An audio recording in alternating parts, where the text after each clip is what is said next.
أعوذ بالله من الشيطان الرجيم. بسم الله الرحمن الرحيم. الحاقة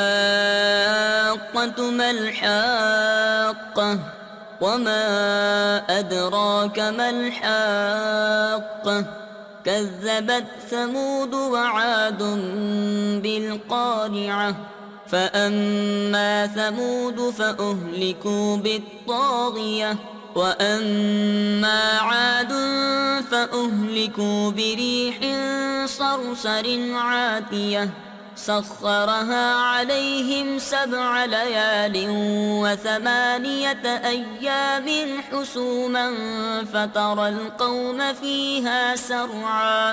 فترى القوم فيها سرعا كأنهم أعجاز نخل خاوية فهل ترى لهم من باقية وجاء فرعون ومن قبله والمؤتفكات بالخاطئة فعصوا رسول ربهم فأخذهم أخذة رابية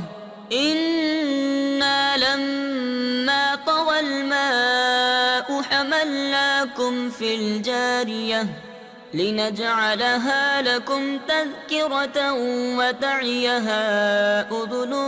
واعية فإذا نفخ في الصور نفخة واحدة وحملت الأرض والجبال فدكتا دكة واحدة فيومئذ وقعت الواقعة وانشقت السماء فهي يومئذ واهية والملك على أرجائها ويحمل عرش ربك فوقهم يومئذ 8 يومئذ تعرضون لا تخفى منكم خافية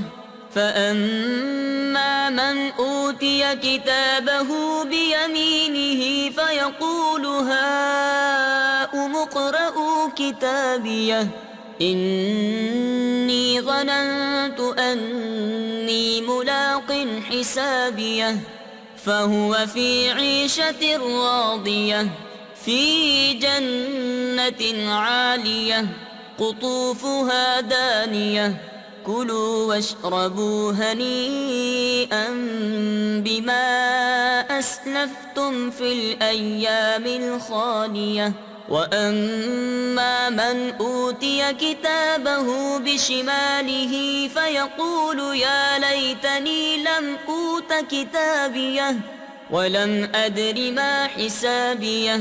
يا ليتها كانت القاضية ما أغنى عني ماليه هلك عني سلطانيه خذوه فغلوه ثم الجحيم صلوه ثم في سلسلة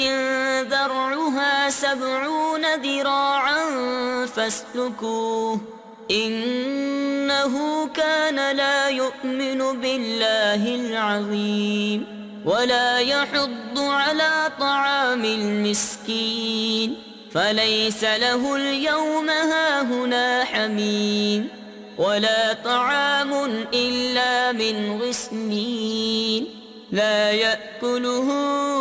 إلا الخاطئون فلا أقسم بما تبصرون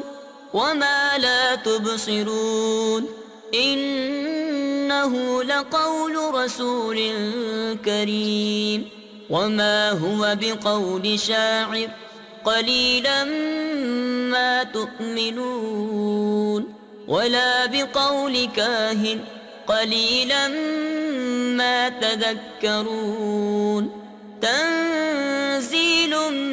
من رب العالمين ولو تقول علينا بعض الأقاويل لأخذنا منه باليمين ثم لقطعنا منه الوتين فما منكم من أحد عنه حاجزين وإنه لتذكرة للمتقين وإنا لنعلم أن منكم مكذبين وإنه لحسرة على الكافرين وإنه لحق اليقين فسبح باسم ربك العظيم صدق الله العظيم.